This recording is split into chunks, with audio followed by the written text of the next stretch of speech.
But I got another topic for you that always it's out there is the Tim Tebow topic. You know what? You know, I have a Facebook. There's a Facebook site out there. It's a MILB. You know, and it's guys that, you know, usually the guys that have played in Pro Bowl, and that's been a big thing out there. You know, and it really personally it irritates me because there's just people out there that really get excited when he fails. Somebody posted his first at bat the other day, you know, in spring training against Porcello, and they were so excited that he struck out looking. And I'm sitting there going, "Come on, man! I mean, really? You're personally, if that's me, and you want to video me striking out against Porcello, thank you. I could say I just struck out. You know, I was excited. If I was in spring training, and I got an at bat against a Cy Young Award winner, I'd be doing something right. And yet these people. One day, one of the guys that was commenting. I looked him up. I did a MILB search. It's called Baseball Cube, and you can look up anybody on Baseball Cube that's played.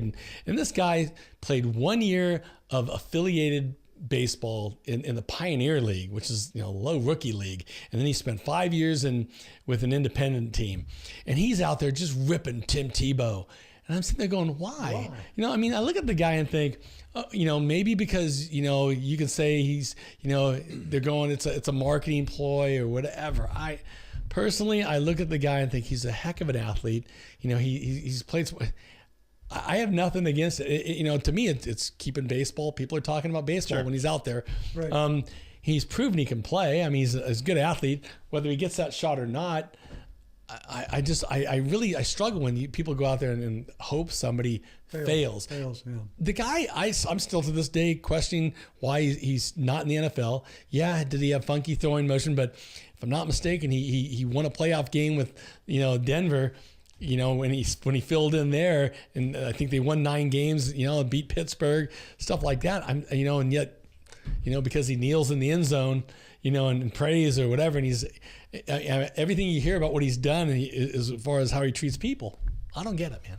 Yeah. I don't know what your take is on Tim Tebow, and maybe it's one of those that you feel, you know, he's kind of a spoon-fed guy. Oh, you know, they're just giving it to him because he's played, you know, pro football, but that day is come and gone. I mean, now and if you go to spring training, like I said, it's hard. You know, I know, heck, if I'm a pitcher, they're trying, you know, they're giving a little extra to try to get him out. I think for a lot of people, it just feels gimmicky. He's a world-class athlete. There's no question about that.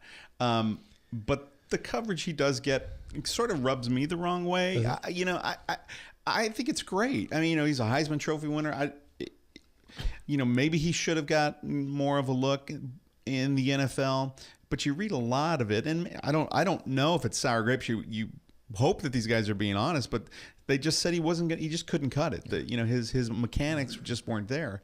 And speaking of mechanics, you know, when they went out and he was playing catch, he didn't look very comfortable. I mean, he was circling under balls and catching them on one knee, and it was like, you know, for me, didn't play that kind of, you know, organized minor league or, you know, professional ball, it feels like, whose spot is he taking? Yeah. Well, you know, I understand that part, and I get that. You know, I guess the question I would come out with it is, would people feel the same way if Wilson from the Seahawks, you know, who's Russell Wilson's still under control by the Texas Rangers. They actually still bring him in just to talk to players and stuff like that. Would people be, you know, chapped if a guy like Wilson came in, decided, you know what, I've taken enough beatings, I'm one concussion away from being done anyways, and you know what, I'm 30, you know, I'm early 30. I want to give baseball a shot. Would they treat him the same way? Would they sit there? It's a good question. Kaepernick too, who can throw 90, right? I mean, he's throwing in the 90s, right? He could probably go out there and probably be a better prospect than either of those guys. Would they begrudge him the same way? I don't know. I don't think Tebow does himself any favors when, you know, he crosses over to the left side and he starts watching, you know, and the umpire has to send him back to his, you know, his batter's box or his on deck circle, so that he doesn't do it himself. You know, which is like, it's one of those things where it's like, you know, what are you doing?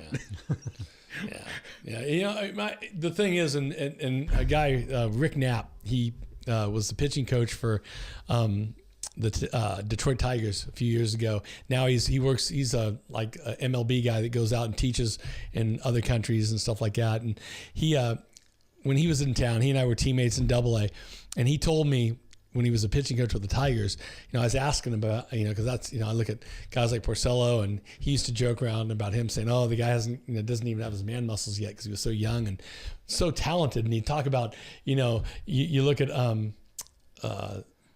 Verlander, and he just was, he'd talk about Verlander. He goes, let me just tell you something right now. He goes, there isn't a guy in the big leagues that you don't get to the big leagues by any favors. So if Tebow makes it, it won't be. I mean, he's going to have to. All that stuff's got to go. He will have to prove, because there's no room. Again, when it comes down to taking somebody's spot. I mean, he's going to have to hit. He's going to have to field, and he's going to he's going to have to show it. The guys that I mean, you just know when they're spending 25, 30 million, 15 million, 4 million, whatever it is. Those guys. You're up there because they've got money invested in you. No more in draft picks and stuff like that. They get moved up. We knew it. I mean, heck, I didn't have, when I was signed as a free agent with Texas, I didn't have a lot of money invested in me. So I would have to go out and do things, 10 times better than a top draft pick. And I'd have to sustain that. Where those guys, hey, they're projected to do things, they're an investment. You've got to make sure you're getting, somebody's got to justify why they gave them that money. So I look at Tebow and $100,000 or whatever they signed him for, to the Mets is, I call it chump change, whatever it is. It's not a lot nowadays compared to, and so is he in the system? He's not on the 40-man. No, he's not on the 40-man. He's a non-roster invitee. Yeah. Okay. And it's going to be, and if he doesn't say, they'll throw him down, they could throw him down to AAA, maybe even AA. Personally, I think the guy, should, they should put him in high A ball and see what he does there. I mean, he's a good enough athlete where if he's going to be able to develop, let him get at bats and let him move and let him figure it out. Yeah. Give him 500 at bats, in the minor leagues. See if he pops 20 out as a minor league guy, and he goes, jumps every 2 months, a level, ends up at the end of the year in AAA, and then you say, hey, maybe in September he's a call up. Then you kind of know, okay, the guy's worked his way through it, but he definitely has to earn it. Right. I just don't like it when anybody, they're excited about somebody's, their demise for what? He's a good guy. I mean, he is gimmicky. I agree with you 100%. The Mets. Well, for whatever reason they signed him.